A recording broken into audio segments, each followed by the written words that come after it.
Ética en la profesión de ingeniería en sistemas computacionales. La ética en la profesión se basa en la responsabilidad profesional en tecnologías digitales. Perfil de la entrevistada: ingeniera Montserrat Arriaga Flores, con 17 años en la institución y más de 23 años de docente. Ética en la profesión. Bueno, el día de hoy vamos a hablar sobre la ética en el ámbito profesional. ¿Qué significa para usted la ética profesional dentro de la ingeniería en sistemas computacionales? Bueno, en la parte de la profesión sí tengo menos experiencia trabajando. Vamos a decir que yo me he dedicado más a la docencia, pero la primera oportunidad que tuve de trabajar como ingeniero en sistemas, pues es un pilar fundamental del ser humano, no por la profesión que ejerzas, sino por los valores que se viven en una organización. En una organización tiene que haber siempre la honestidad, el respeto, valores que nos marcan a nosotros como el hacer, pero el bien hacer, no nada más hacer por hacer. ¿Qué nivel de importancia tendría la ética en el desarrollo de software tecnológico? ¿Qué nivel le daría a usted y por qué? Bueno, también en cuestión del desarrollo, por ejemplo, de software, yo tuve esa oportunidad de estar trabajando para una empresa en donde se desarrolla un software. Entonces, como nosotros trabajamos la información llega a nuestras manos como profesionistas abierta, o sea, nos podemos dar cuenta incluso de los salarios que ganan nuestros compañeros o los empleados de la empresa, y yo creo que ahí es donde debe de existir la ética profesional, en el cuidado de esa información, de que la información no se divulgue a cualquiera, la información no porque nosotros la tengamos en conocimiento, podemos hacer el uso de esa información si no no está permitido, como la divulgación de datos que son sensibles para los usuarios, para nuestros mismos compañeros o para incluso usuarios del mismo sistema. ¿Conoce el código de ética de ingeniería de sistemas? ¿Hay algún punto que le llame la atención, que considera más importante en ese momento? Sí, uno de los puntos es la secrecía, ¿sí? Y trata precisamente de dar esa validez a la información, de tenerla resguardada, aunque nosotros la conozcamos, mientras no se otorgue un privilegio a cierto usuario para darla a conocer. Y sí sucede mucho en las empresas que lo más vulnerable viene siendo el usuario, o sea, nosotros mismos, las personas. Esa es una amenaza que existe en cualquier sistema. Entonces, a veces el robo de identidad, el robo de datos, ese tipo de amenazas se dan precisamente por no cuidar la secrecía de la información. Dilemas éticos en la profesión. La pregunta es, ¿ha enfrentado algún dilema ético en su trabajo? Por ejemplo, uso de datos, privacidad, presión laboral, manipulación de información. Bueno, hasta el momento yo creo que no, porque como les dije al inicio, sí tuve oportunidad de trabajar en el desarrollo de software, donde tuvimos abierta la información, pero como luego me dediqué a la docencia, en este aspecto pues yo creo que es más bondadoso trabajar acá con información. Sin embargo, no está exento de cualquier otra profesión donde pueda suceder eso que usted comenta. De hecho, hasta como personas podemos llegar a tener esos desafíos, de esos dilemas de decidir, bueno, esto que me están pidiendo es correcto, lo tengo que hacer, porque si no lo hago también ya puede haber una amenaza hasta de, pues si no lo haces, puede haber amenazas, ¿no? Pero yo creo que siempre nos tiene que guiar ese valor humano. O sea, si yo creo que vamos a tener una acción que hacer y vamos a dañar a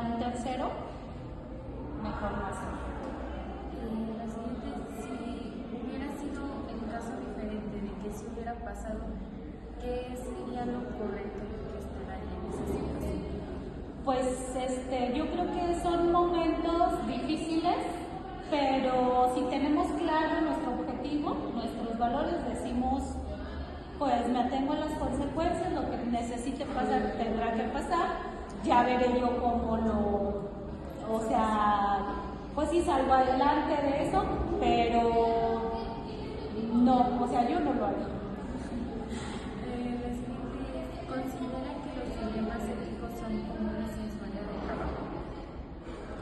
¿Son comunes en su área de trabajo? Pues no, yo creo que por eso me dedico a la docencia, porque son procedimientos muy claros, son cosas que pues no nos cuesta tampoco trabajo hacerlo, porque sabemos lo que se tiene que hacer, ¿verdad? Y ya, pero en una profesión como esa, de donde sí tienes la información, pues sí hay que cuidar mucho esos aspectos, porque yo creo que sí te vas a enfrentar a cosas que para ti a lo mejor no van a ser correctas, pero por conveniencia para otros te lo van a pedir.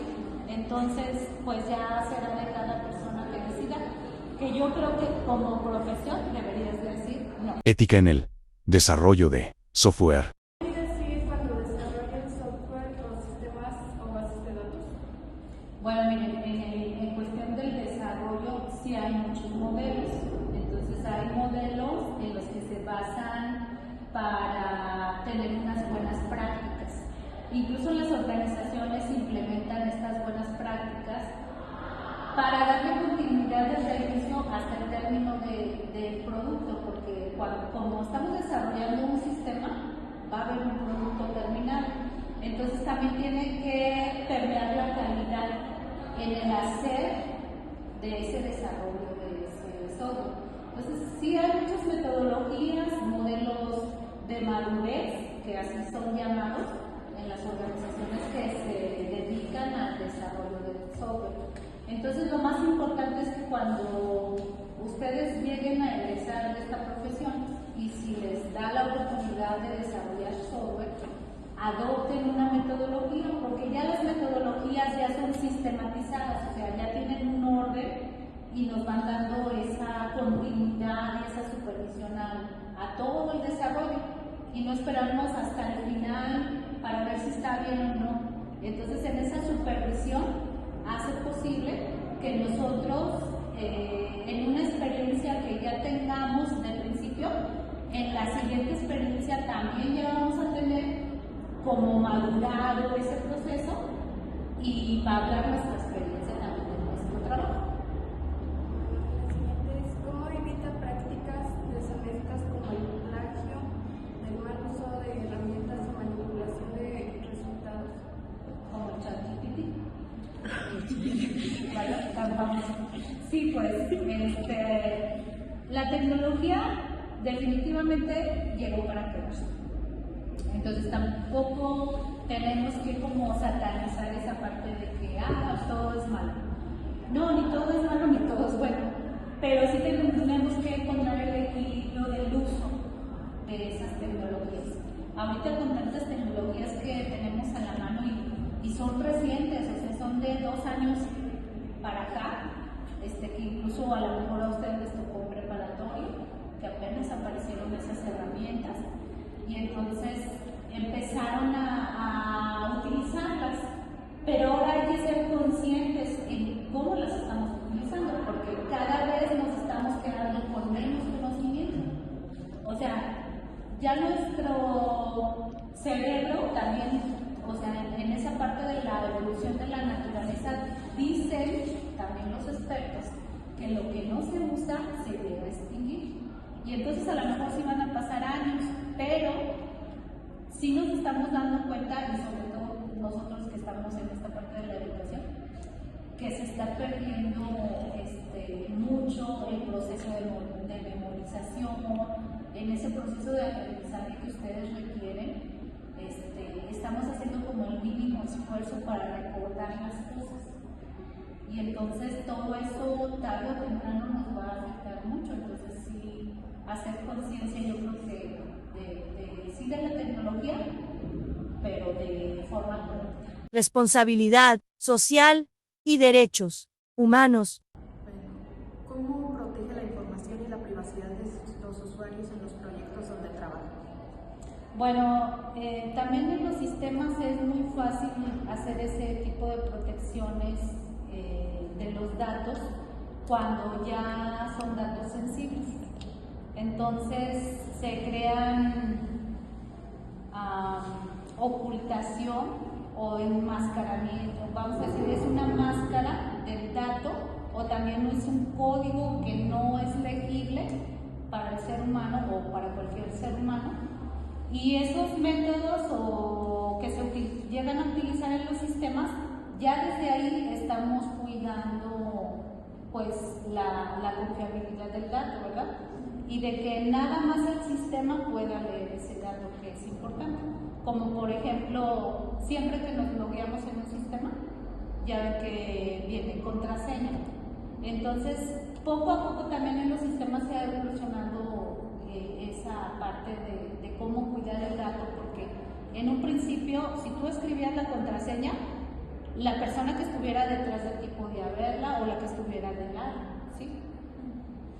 Y entonces los sistemas empezaron a ocultar incluso esos datos, ¿verdad? Ahora, ya con la huella digital, tú puedes, ya nadie más va a entrar a la computadora si no es tu huella digital la que sea auténtica. Entonces es una manera. Y pues sí, es transversal, ahora sí que es, el sistema se cuida desde lo de inicio, desde que inicias el sistema o el programa que estés manejando hasta el final. La siguiente, ¿qué responsabilidad ética cree que tiene un ingeniero al diseñar o implementar tecnologías que afectarán a muchas personas? Bueno, yo creo que tenemos que considerar seres muy empáticos, ¿sí? Porque la empatía nos da lo que el otro, no nosotros, sino el otro, cómo se va a sentir en el uso de ese sistema, hablando propiamente de los sistemas, ¿verdad? Entonces yo creo que esa es como la clave de todo sistema, tener la empatía. Empatía en cuanto, por ejemplo, hay personas que no saben tecnología, hay personas que son de otras generaciones que nunca en su vida usaron la tecnología y por primera vez a lo mejor necesitan usar ese sistema. Entonces, si nosotros somos un poco empáticos en eso, vamos a diseñar sistemas, adaptarlos y que sean intuitivos para todo ese tipo de personas. Incluso hay personas que tienen una capacidad diferente, ¿verdad?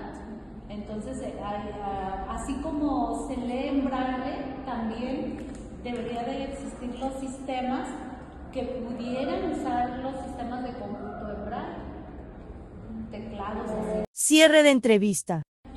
Pues ya para finalizar, ¿cómo imagina el futuro de la ética en la ingeniería en sistemas computacionales? Bueno, la verdad es que tenemos grandes desafíos, les voy a decir por qué. Hay una rama de la informática, porque todo parte de la informática, que es una ciencia, ¿sí? Con la que nosotros estamos trabajando. Entonces, en esa rama, que es la inteligencia artificial, se busca que el día de mañana, en un futuro, no muy lejano también, porque antes cuando se hablaba de esto, pues se veía muy lejano, ahora ya se ve más cercano, que tengamos nuestra propia creación, así como hubo un Dios poderoso que nos creó a la humanidad, como hay esa teoría de que fuimos creados por alguien más poderoso que nosotros, ¿verdad? Y que nos dio pues la forma en que físicamente estamos aquí presentes, pero también tenemos ese cuerpo, esa alma. Y entonces con la inteligencia artificial estamos tratando de imitar todas las tareas humanas, o la mayor parte de las tareas humanas, ¿sí? Incluso todavía se meten en esa área de las emociones, de que si una máquina puede llegar a tener emociones. Entonces también existe un dilema de teorías, de quien piensa que sí en un futuro hasta nos pueden llegar a gobernar los robots, ¿sí? Los humanoides, porque ya van a tener pues mayor capacidad de razonamiento que ni el ser humano, y entonces también en esa teoría también hay quienes pues la refutan, esa teoría, va a decir no puede llegar a pasar eso. Y ahí es donde también tiene que entrar la ética, porque en ese desarrollo que también nosotros somos o estamos aportando, se viene lo que sí debo de hacer porque voy a beneficiar a la mayor parte de la población, o lo que no debo de hacer. ¿Sí? En un mundo donde los sistemas controlan información, decisiones y procesos críticos, el ingeniero debe actuar con honestidad, respeto, justicia y conciencia del impacto de su trabajo. Ser ético no solo evita riesgos y daños, sino que fortalece la confianza en la tecnología y dignifica la profesión al poner siempre por delante a las personas y sus derechos.